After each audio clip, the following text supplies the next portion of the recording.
You ever seen someone get handcuffed for asking a question? Yeah, that happened.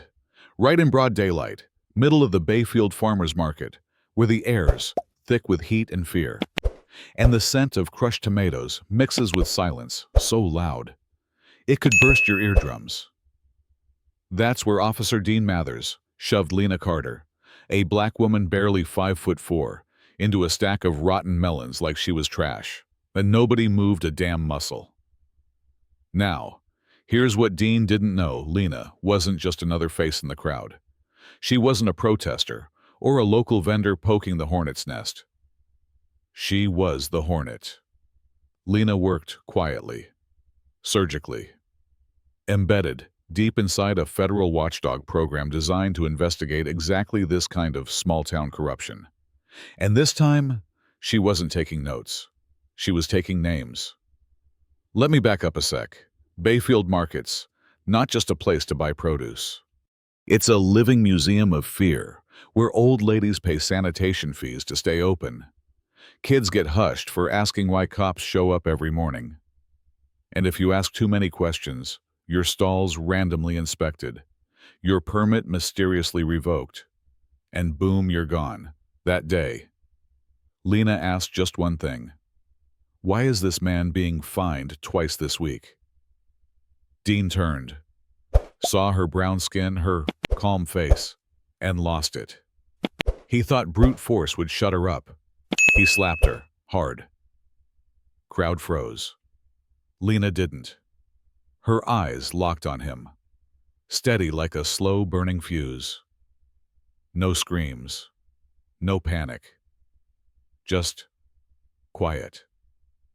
You ever see someone so calm it makes the whole room nervous? That was her. And that silence. It traveled.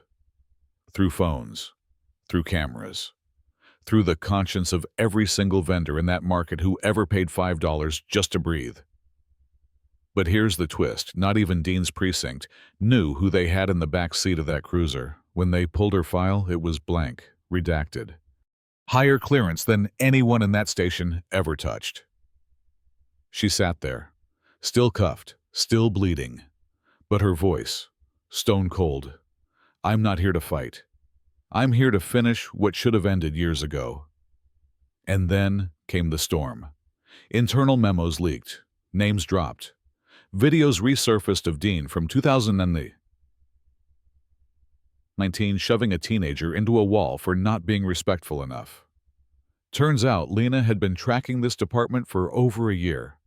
One vendor, Mr. Delgado, even handed over a handwritten ledger, a literal notebook detailing weekly fees with initials next to each payment. And guess who topped the list? Dean. Surprise. Surprise. By the time the mayor stepped in, it was too late. Lena had already filed with the DOJ. They sent in a federal task force real quick. Officers got suspended, desks were emptied, phones seized. And Dean, he didn't even get to clear out his locker before they walked him past the same melon stand he'd smashed Lena into. Poetic. Huh. But the best part, Lena didn't gloat. She stood in that final hearing, looked the new interim chief in the eye, and said, "This isn't about punishment. It's about repair." Then she handed over a list of 27 vendors. She'd interviewed each with a story, each with a scar. Now here's where it gets sticky. While the internet hailed her a hero, some local news outlets started calling her a disruptor. Imposter uses federal badge to stir racial tension. One headline barked, others claimed she fabricated charges. Yeah, they threw everything at her but the kitchen sink. And she stayed quiet. Let the facts speak louder than fear.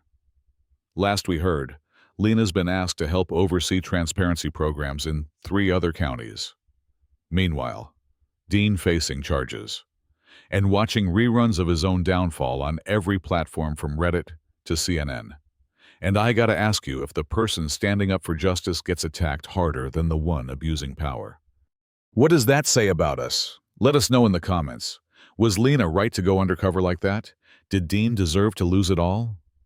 When does justice cross the line into revenge, or does it ever? And if you've ever seen something like this where you live, speak up, or someone else will pay the price for your silence.